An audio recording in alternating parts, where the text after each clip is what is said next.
Hello students, I am Anju Pradhan. I am working as a guest lecturer in Government Jaydev Satpathy College, Pasna.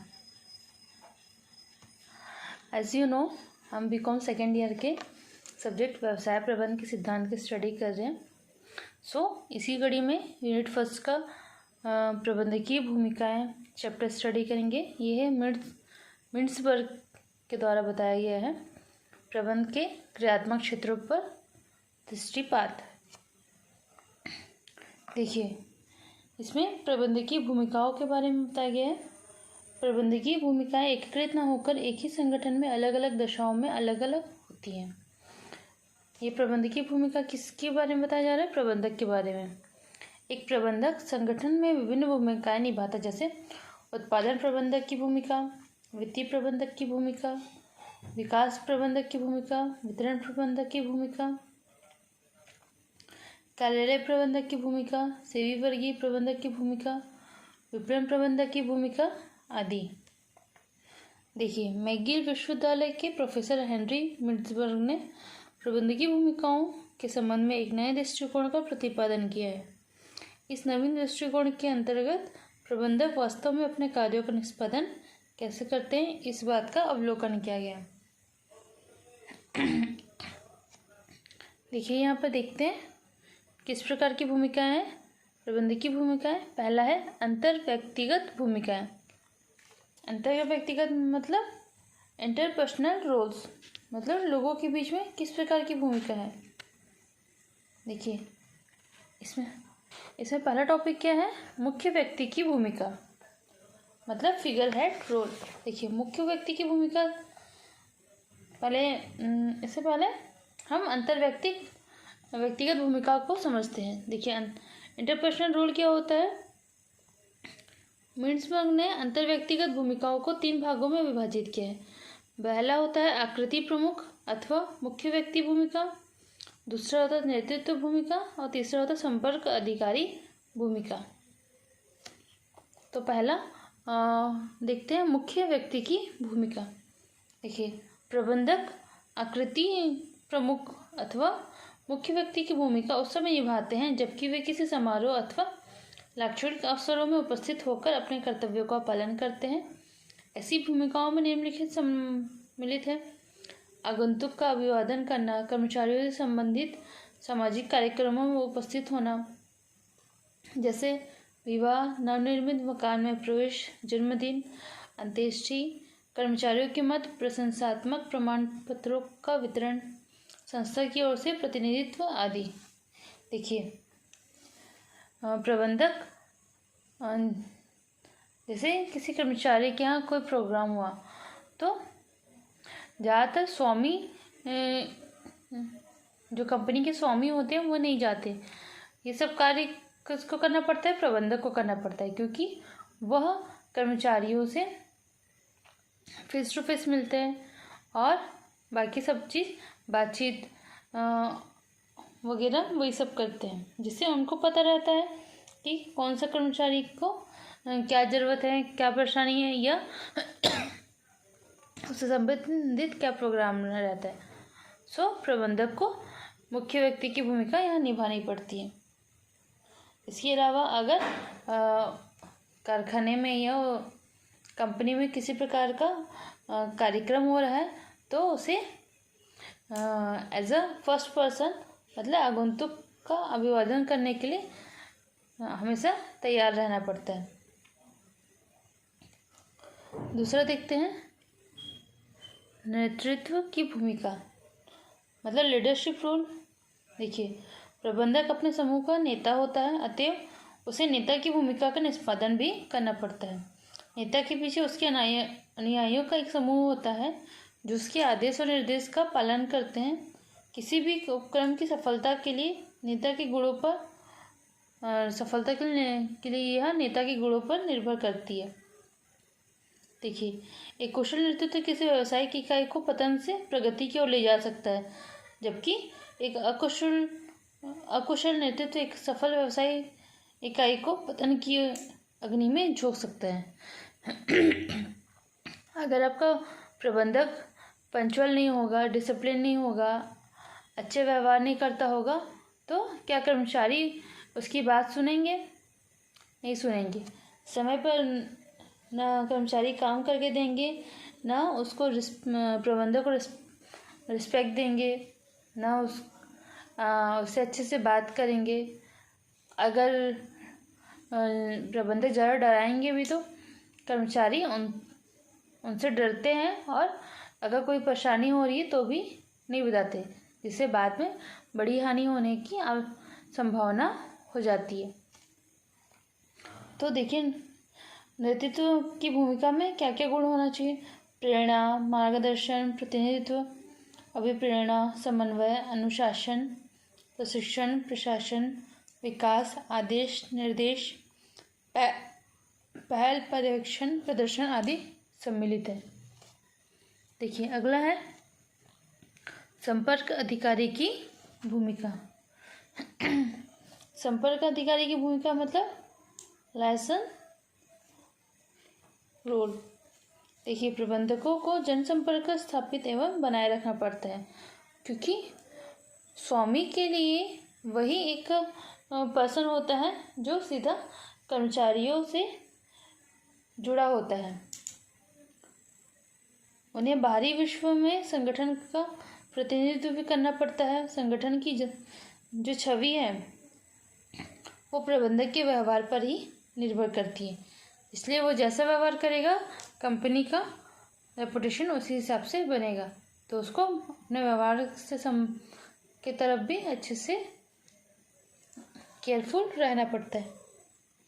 देखिए, संपर्क अधिकारी की भूमिका में वो क्या क्या कार्य करता है? बाहरी लोगों से संपर्क करता है, दृष्टि, विचारों तथा सूचनाओं का आदान प्रदान करता है। अगर कोई व्यक्ति कंपनी संबंधित जानकारी मांगता है, मतलब गोपनीय जानकारी नहीं, ऐसी जानकारी जो दी जा सकती है, सो उसकी भी जानकारी देता है। बाहरी सभाओं तथा सामाजिक कार्यक्रमों में संगठन का प्रतिनिधित्व तथा बाहरी लोगों को संगठन तथा उपक्रम के बारे में समय समय पर जानकारी देना आदि सम्मिलित है। देखिए, बाहरी सभाओं तथा सामाजिक कार्यक्रम में संगठन का प्रतिनिधित्व मतलब जैसे एक चावल की फैक्ट्री है, तो चावल की फैक्ट्री का प्रबंधक होगा, तो जितने भी चावल की फैक्ट्री के प्रबंधक होंगे, अगर उनका मीटिंग होगा या उनसे संबंधित कोई कार्यक्रम होगा, तो ये प्रबंधक जाएगा और वहाँ पर अपनी कंपनी का या अपनी फैक्ट्री का प्रतिनिधित्व करेगा कि हमारी फैक्ट्री में इतना कार्य होता है, इतना उत्पादन कार्य, और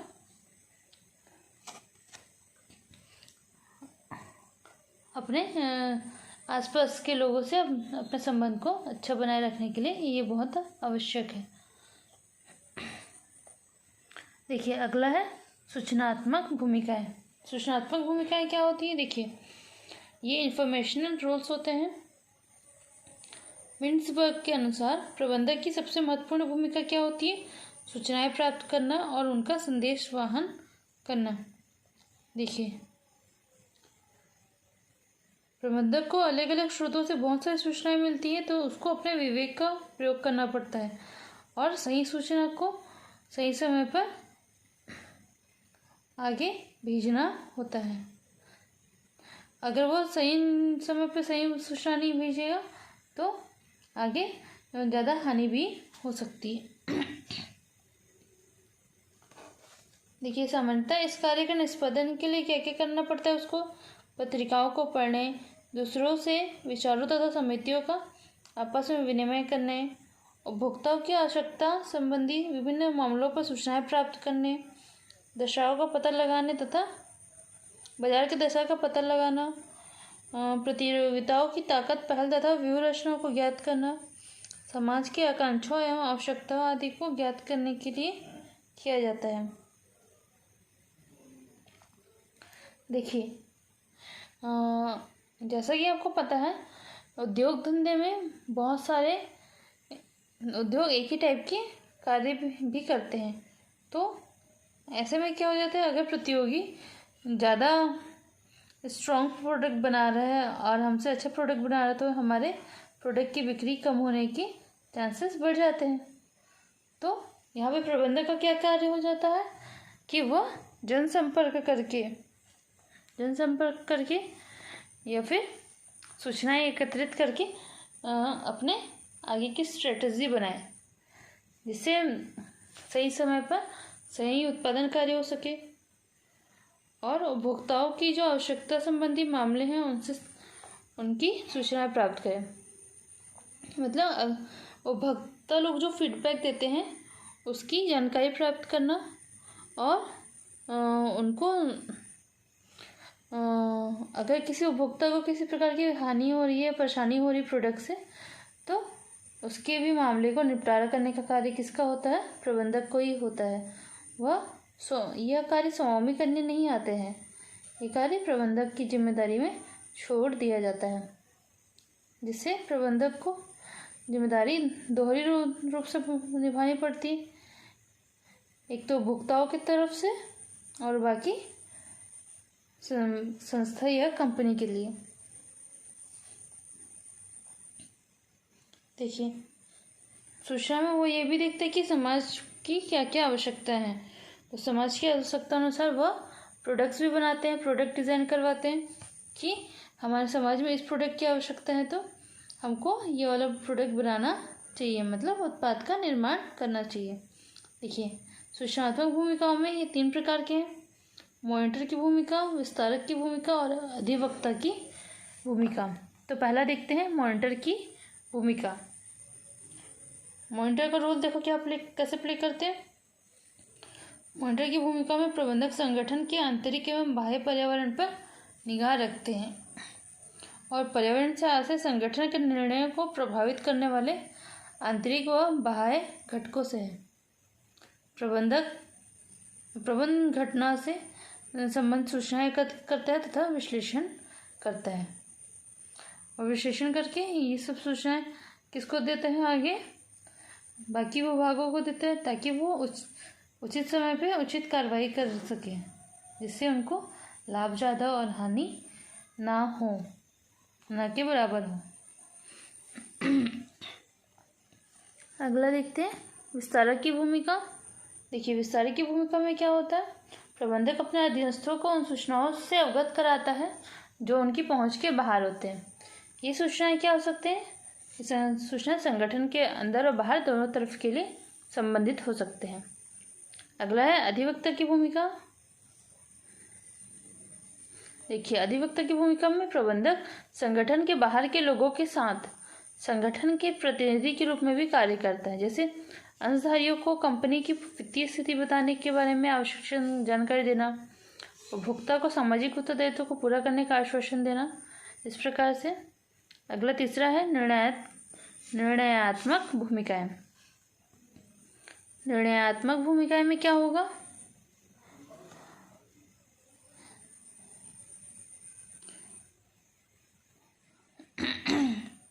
वह इस भूमिका के माध्यम से अपने सभी कार्यों का निष्पादन करता है। मिन्सबर्ग ने प्रबंध की निर्णयात्मक भूमिकाओं को 4 समूह में बांटा है। देखिए, पहला है उद्यमी भूमिका, दूसरा बाधा निपटाने की भूमिका, तीसरा संसाधन आवंटक भूमिका, अगला है वार्ताकार भूमिका। देखिए, पहला देखते हैं उद्यमी भूमिका। उद्यमी भूमिका में एंटरप्रेन्योरियल रोल देखते हैं।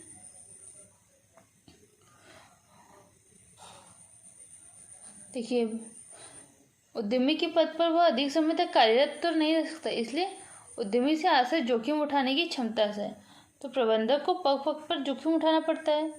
तो उद्यमी भूमिका के अंतर्गत प्रबंधक के निम्न कार्य होते हैं: इकाई का सुधार करना, पर्यावरण में होने वाले परिवर्तनों के अनुरूप परिवर्तनों को नियोजित करना, नवाचारों को लागू करना, इस प्रकार से पूरा कार्य करते हैं।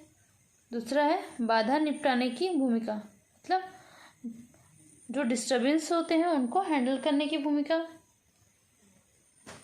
एक प्रबंधक का महत्वपूर्ण कार्य क्या होता है कि वो पग पग में आने वाली बाधाओं को दूर करें।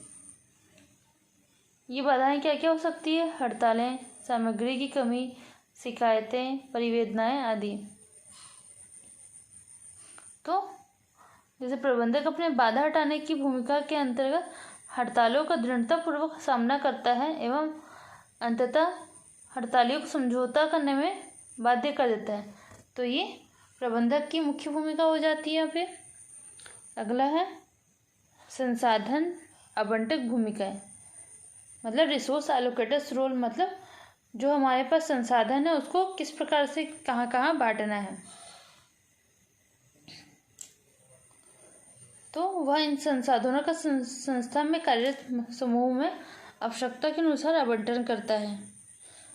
मिन्सबर्ग ने प्रबंधक को इस भूमिका में मानवीय, भौतिक तथा वित्तीय संसाधनों के वितरक के रूप में सम्मिलित किया गया है। डी, वार्ताकार भूमिका, मतलब नेगोशिएटर रोल। देखिए, इसके अंतर्गत वह आंतरिक मतभेदों तथा प्रतिवादों का निपटारा करता है। वह दोनों पक्षों के बीच का वार्ताकार बनता है और इसके अतिरिक्त वह बाहरी पक्षों से संगठन के हित में भी वार्ता करता है ताकि सही समय पे सही निर्णय लिया जा सके। देखिए, अब आगे देखते हैं प्रबंधक के क्रियात्मक क्षेत्र।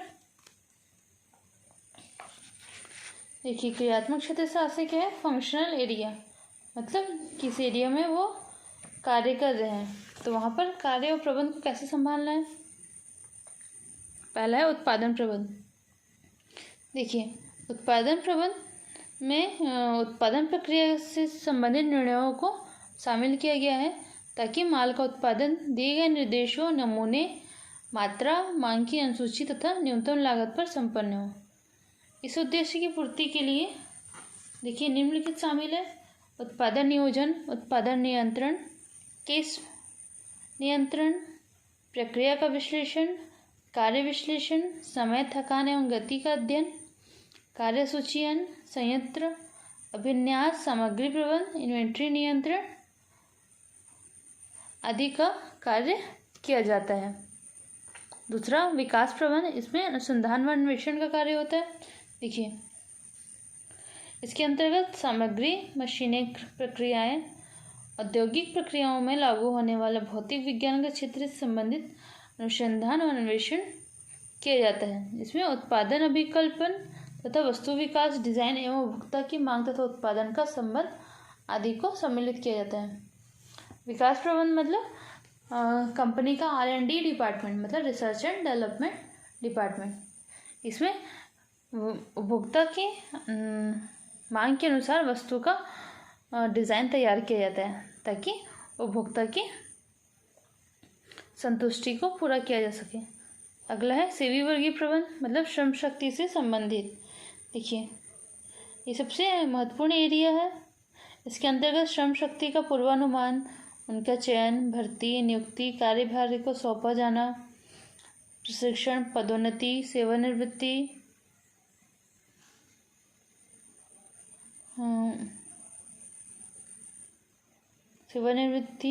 छुटनी, पद समाप्ति आदि सभी बातों को ध्यान में रखा जाता है। देखिए, अगला है वित्तीय प्रबंध। वित्तीय प्रबंध में क्या होता है? वित्त, जैसा कि आप जानते हो, यह व्यवसाय का जीवन रक्त होता है, अतः बिना वित्त के हम व्यवसाय की कल्पना भी नहीं कर सकते। वित्तीय प्रबंध मतलब यहाँ पर वित्तीय नियोजन का कार्य, वित्तीय संसाधनों का विकास, पूंजीकरण, बजटिंग, लेखांकन प्रबंध। इसमें वित्तीय लेखांकन, लागत लेखांकन, प्रबंधकीय लेखांकन शामिल होता है। अंकेक्षण करना, करों का निर्धारण एवं भुगतान करना, लाभांश एवं बोनस, वित्तीय प्रतिवेदन, आंकड़ों का संकलन आदि सभी चीज सम्मिलित है।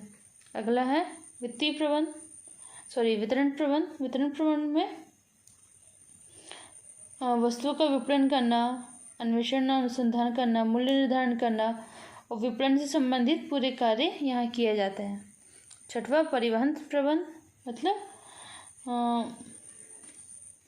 इसके अंदर माल का पैकिंग करना, संग्रहालय की व्यवस्था करना, मतलब गोदाम की व्यवस्था करना, परिवहन के विभिन्न साधनों जैसे सड़क, रेल, वायु, जल आदि की व्यवस्था करके कार्य करने से है। आगे देखते हैं क्रय प्रबंध।